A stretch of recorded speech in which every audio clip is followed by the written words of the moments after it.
যে সকল ভাইয়েদের টাইমিংটা অতিরিক্ত থেকে অতিরিক্ত কমে গেছে, এই টাইমিং কমে যাওয়ার আসলে প্রধান কিছু কারণ আছে।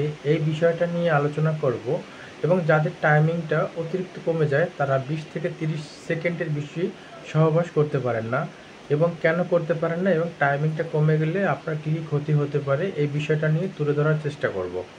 আশা করি ভিডিওটি সম্পূর্ণ দেখার চেষ্টা করবেন এবং ভিডিওটি শেয়ার করতে ভুলবেন না এবং পেজটি ফলো করতেও ভুলবেন না। যে সকল ভাইদের টাইমিং এত বেশি কম যে স্ত্রীর কাছে গেলে অথবা পাশে বসলে এবং স্ত্রীকে একটু ধরাধরি করলে অথবা স্ত্রীর যৌনাঙ্গে যখনই আপনি লিঙ্গটা প্রবেশ করাবেন তখনই আপনার বীর্যটা খুব সহজে পাতলা পানির মতো বেরিয়ে আসে এবং আপনি প্রথমবারে সহবাস করতে পেরেছেন জাস্ট 30 সেকেন্ড 20 সেকেন্ডের বেশি পারেননি।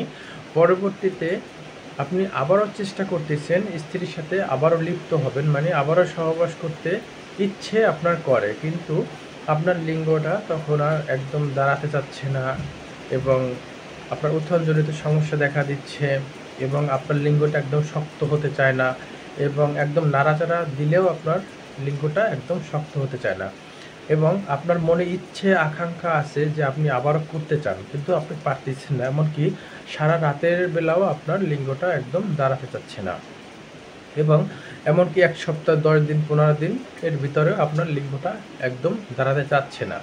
তো এরকমের যদি আপনার সমস্যা থেকে থাকে তাহলে আপনার স্থায়ীভাবে ট্রিটমেন্ট করাটা সবচেয়ে বেশি ভালো হবে।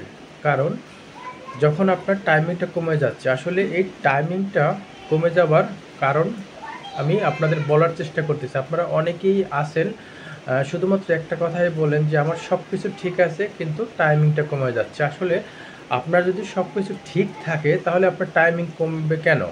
আর যদি আপনার সব কিছু ঠিক না থাকে তাহলে আপনার টাইমিংটা কিন্তু এভাবেই থাকা উচিত। তো এই ক্ষেত্রে আপনার যাদের টাইমিংটা একদম কমে গেছে, আসলে টাইমিং কমে যাওয়ার প্রধান কারণ হলো যে সকল পুরুষের অতিরিক্ত থেকে অতিরিক্ত বীর্যটা পাতলা হয়ে গেছে। এই বীর্যটা যখনই আপনার অতিরিক্ত পাতলা হয়ে গেছে, আর এই প্রতিটা মানুষের বীর্যের ভিতরে থাকে শুক্রাণু পরিমাণ। যখন আপনার বীর্যটা অতিরিক্ত পাতলা হয়ে গেছে তখন আপনার অটোমেটিকভাবে আপনার শুক্রাণু পরিমাণটাও কিন্তু কমে যাবে।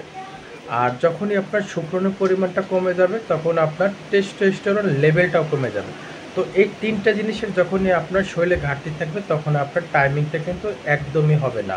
30 থেকে 40 সেকেন্ড অথবা 10 থেকে 20 সেকেন্ড পরবর্তীতে আপনি আর সহবাস করতে পারবেন না। আপনার নিস্তেজনিত সমস্যা থাকবে, উত্থানজনিত সমস্যা থাকবে এবং অকেজোর দিকে চলে যাবে। তো এক্ষেত্রে এজন্য আপনার স্থায়ীভাবে সমস্যার সমাধান করাটা সবচেয়ে বেশি ভালো হবে। তাহলে আপনি সারা জীবন আপনার জৈব শক্তিটাকে ধরে রাখতে পারবেন। ভিডিওটি ভালো লাগলে শেয়ার করবেন।